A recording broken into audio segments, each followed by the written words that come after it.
and I'll be demonstrating how to set up the Ellman Surgitron dual RF high frequency generator and prepare it for use. I will be using the dual 120 generator. The same principles apply to the dual EMC90 device.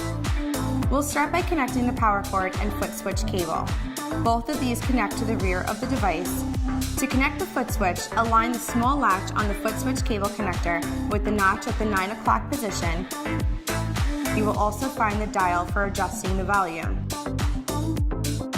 To connect the monopolar handpiece, align the 3 pins on the handpiece cable connector with 3 holes in the receptacle and press firmly for a complete fit. To connect the bipolar handpiece, insert the cable connector here and press firmly for a complete fit. To connect the neutral pad, insert cable here and press firmly for a complete fit. Please note that the neutral pad should be placed relatively close to the surgical site and must adhere to the patient before the unit is turned on. Common locations are the upper or lower back, on the stomach, or on the patient's thigh. When the neutral pad is not connected properly, an audible tone will sound and the indicator will illuminate red. Next, we'll remove and insert an electrode from the monopolar handpiece. Ellman handpieces use a rotating collar to hold the electrode in place. To insert an electrode, loosen the collar 1 full turn and fully insert the shaft of the electrode into the handpiece. Orient the electrode as desired and tighten the collar to ensure it does not move.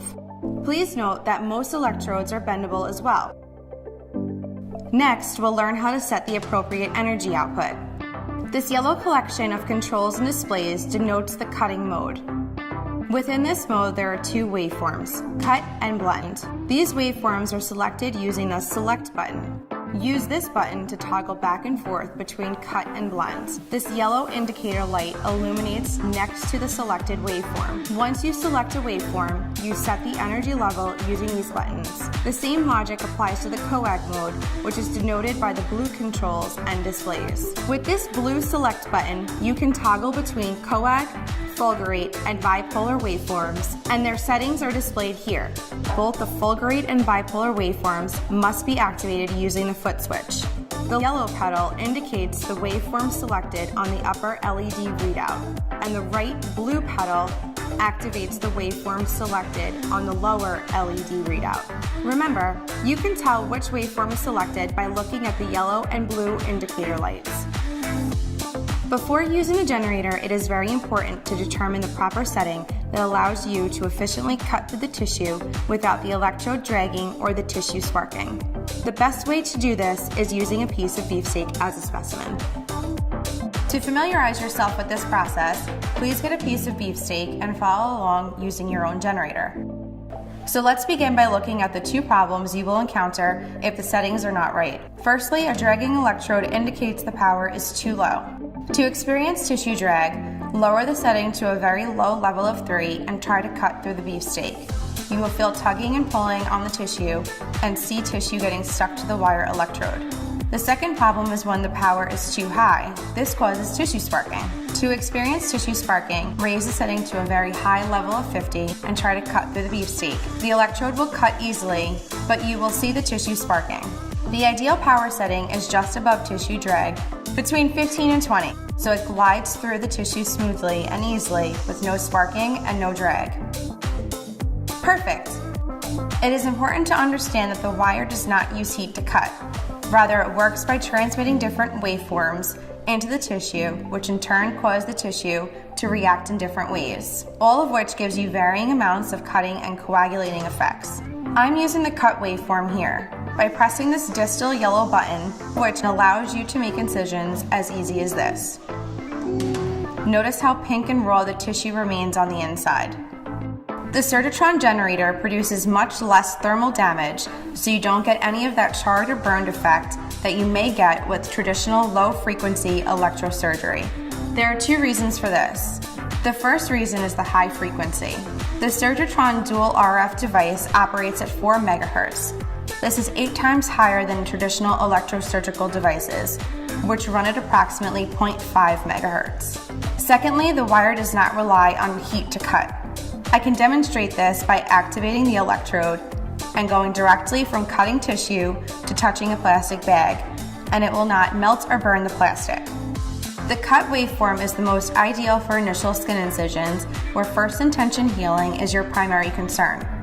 If you have a situation where you want to excise a lesion and suture the skin edges together, you should use the cut waveform, since the edges remain pink and viable. Another important use for the cut waveform is for taking biopsies, where you want a clean specimen for pathology. I've now exchanged the straight cutting tip for a round loop electrode. With this electrode, I can gently sweep through the tissue to excise any intact specimen. Remember, it is important to activate the electrode before making contact with the tissue. If you are not setting the specimen for analysis, then you may choose to use the blend setting. This is commonly used for things such as skin tags, papillomas, nevi, keratosis, or other non-suspicious cosmetic lesions. Activate the blend waveform by pressing this middle button. The blend waveform is a combination of cutting and coagulation, which helps control bleeding while incising or excising tissue. Again, notice that the underlying tissue is not burned or charred, which should result in excellent healing with minimal scarring. The coag waveform is used for achieving hemostasis. Now we will remove the loop electrode and replace it with the ball electrode, the most commonly used device for achieving hemostasis. Depress the blue button on the handpiece and lightly touch the bleeding areas to seal off the small blood vessels. Notice how the tissue blanches as it coagulates. This coag waveform is also the setting you would use to treat spider veins or epilate hair follicles using the Ellman fine microinsulated needles. The fourth setting on our unit is called fulgurate, and it is most similar to what you find in older devices known as hyplicators, where you are intentionally throwing a spark to destroy the tissue. To access the fulgurate waveform, press the blue select button until the indicator light illuminates next to fulgurate. To activate the electrode, press the right blue pedal on the foot switch.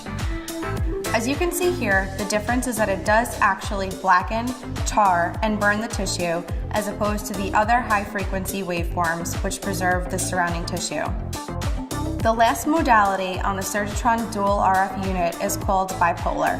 The frequency of the bipolar mode is 1.7 MHz, lower than the 4 MHz we discussed earlier.